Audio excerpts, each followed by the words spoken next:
Hello, everybody. Thank you for joining me today. I do truly appreciate it. And I got a package in the mailbox that I'm excited about today. I think I'd like to show you. And this is a slipcase. And I'm a big fan of slipcases. This is a slipcase for this book right here from Earthling Publications, Night of the Long Knives by Tyler Jones. And I've done a review on this book. It's a fabulous book. I'll tell you a little bit about it here in a minute. But I got a slipcase for it, and it didn't come from Earthling Publications, one of my favorite publishers on God's green earth.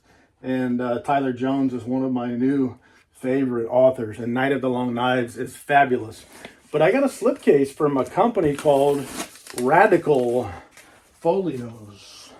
And I grew up in the 80s, born in the 70s, grew up in the 80s, and rad, man, I dig. I can dig it. But anyway, I've shown you a slipcase or two. Shown you a slipcase from Jake Goldberg at Radical Folios, and his company or business was at first called 3D Folios. And I showed you a slipcase for Serafina by Philip Fracassi, and I said whatever he makes next that is a book that I got or a book that I got to get, I'm buying it because he makes great stuff. And so that was 3D printed. So whatever they call that plastic that they use in 3D printing stuff, what do they call that? I don't know what they call it.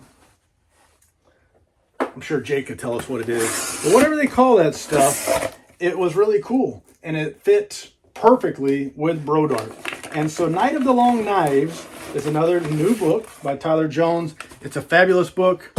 And Jake at Radical Folios, formerly 3D Folios, has put together a couple different options for slipcases for that book. And I chose the up option. And can you see why? Just mind blown. Boggles the mind. And this is not, maybe this is why he changed the name of the company from 3D Folios to Radical Folios, because this is not all plastic. Look here. This is covered in cloth. So I think it feels like it's plastic inside. Most of the time these things are made with paper or cardboard. But wouldn't it stand to reason that plastic wrapped in cloth would be more better? Would be better than paper or cardboard, even if it was wrapped in cloth? I think so. And so that's the way it feels. It feels like I got that plastic like I had there, whatever they call that stuff, 3D printed plastic. It looks like there's a paperboard liner on the inside for the books, make it as smooth as silk. And then it's wrapped in cloth. And then along the top, you can see the difference. You can see the plastic there along the back. And then this was an upgrade option. He had two options, a much more economically priced one that looked great. And this one was a little bit more expensive. And you can see why. It's got pieces in there and it's got a blade. And you know what? That's metal. And I don't know what kind of metal that is. That's an actual blade. I reached in there and touched it, and there's an edge on that. There's an edge on that. That's a knife.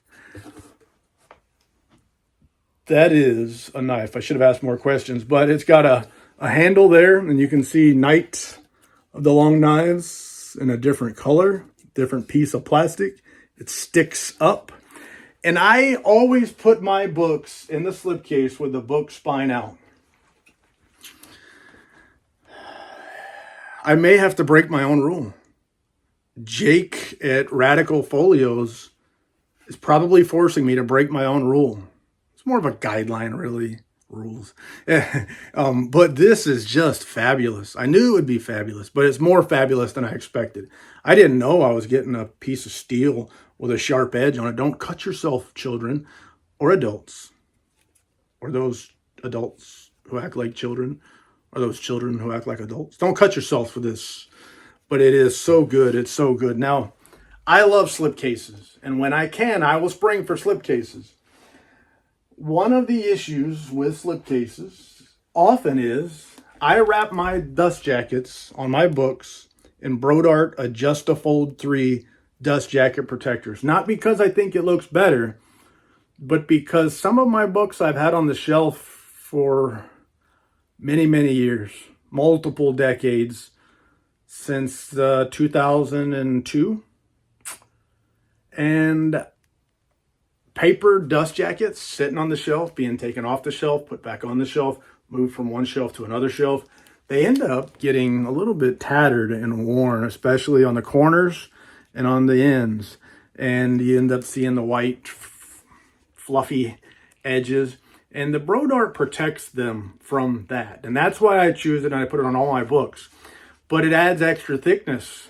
So adding that into the slipcase sometimes has caused a problem, especially with books published in the 90s. Seemed to be more problematic.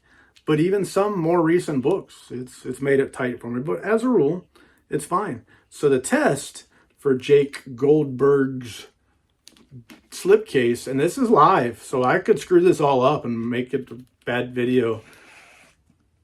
But Jake did his part. So my part is simple. So I've got this book wrapped in a Brodart, and it fits like a glove. It fits so well. Top to bottom, it fits just right, not too tight, not crunching anything. It goes right in, and it comes right out, just like it ought to do. So the fitment is terrific. It's terrific.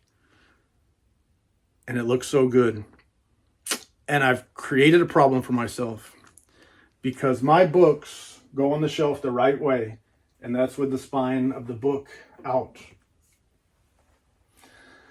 And I don't think there is a possible way, any way, that I can do that with this slipcase.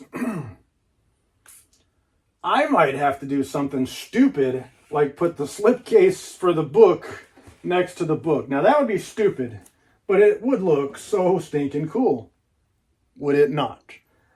I probably won't do that because shelf space is pert near impossible. And I probably won't go buy another copy of this book because I enjoy money also. I like having it. And paying for nice limited edition books is a way I splurge, I guess. And paying for two of the same book just so you could have it on the shelf a certain way, there's nothing wrong with that. But I usually don't do it. I've got a couple situations like that, but I usually don't do it. So more than likely, I hate to do it, and I hate to say it, but Jake has made a slipcase that is just too dadgum nice, too doggone nice. I'm going to have to put it on the shelf. I'm just going to temporarily move some stuff out of the way just to see what it looks like on the shelf. And man, I told you space is a premium, and so many things have to move practically every time I add something to the collection. But I'm going to have to put it on the shelf, something like that, because what Jake has done is, I want to say it's never been done. I know I've never seen it, but I don't think anybody's ever made a slipcase like this before. Not even in the same league as that, but it is so fabulous. It is so nice. I'm going to have to put that book on the shelf that way.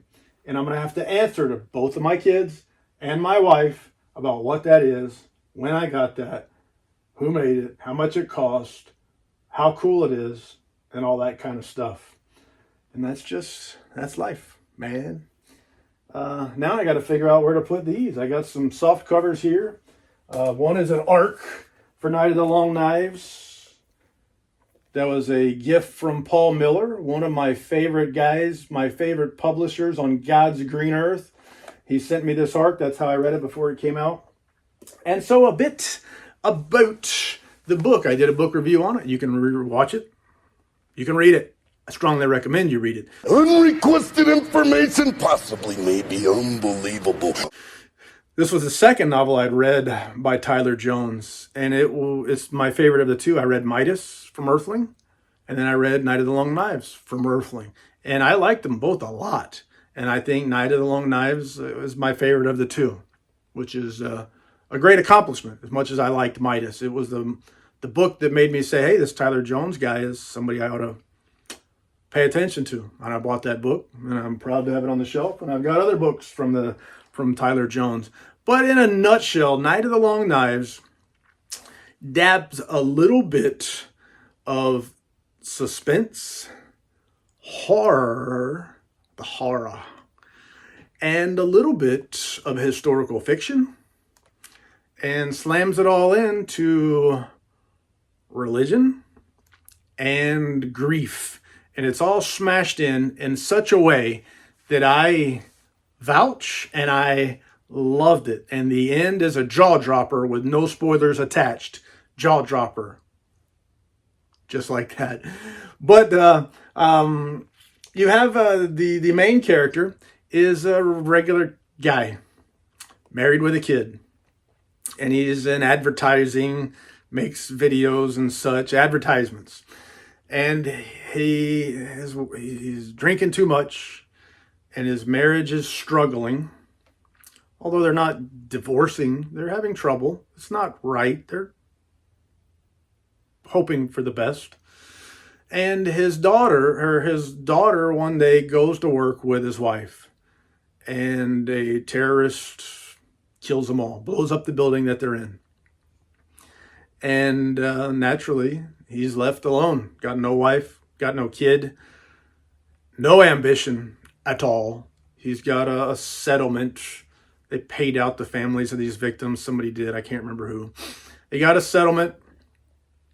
And so he's just kind of doing nothing, wasting away. He has been drawn into researching these sort of unexplainable stories, these unexplainable instances, and he does videos for them. YouTuber, those idiots. He makes videos and he's doing deep dive researching on these things, and he ends up looking into a church, a mass killing at the church where everybody's poisoned, a Jim Jones sort of event. Everybody dies, and there is a survivor. And so he talks to one of the survivors anyway. Talks to one of the survivors, and he ends up going deep, getting in deep with people, and finding out there's a whole lot more going on in this world than one might have expected. And it ties in with other things, other events, like the mass killing, like Adolf Hitler, other severe historical type of situations. They come up in this book. And he gets in deep. And I won't tell you anything else about the book. But it's fabulous. It's one of those where you say, that's a very important book in my collection. And that's a book that I'll always have feelings that I felt when I was reading this book will probably always be there. Those jaw drops, those chilling moments and things like that. So Tyler Jones has knocked it out of the park with this one. I strongly recommend it. I strongly recommend you get you a copy from Earthling Publications, one of the best limited edition publishers out there. And Paul Miller, one of the great ones, the owner of the company. So I strongly recommend it. And then also go check out Jake Goldberg at Radical Folios. He's on Facebook. He's got his own website now. I'll put links in the description. And I recommend and I vouch for Tyler Jones. I vouch for Earthling Publications. And yes, I vouch for Jake Goldberg at Radical Folios. And his slipcases are fabulous. I mean, look at it. It's terrific. It's terrific. With that being said, I can think of no more lies to tell. So thank you for your time. I do truly appreciate it. And say la vie, baby. Do.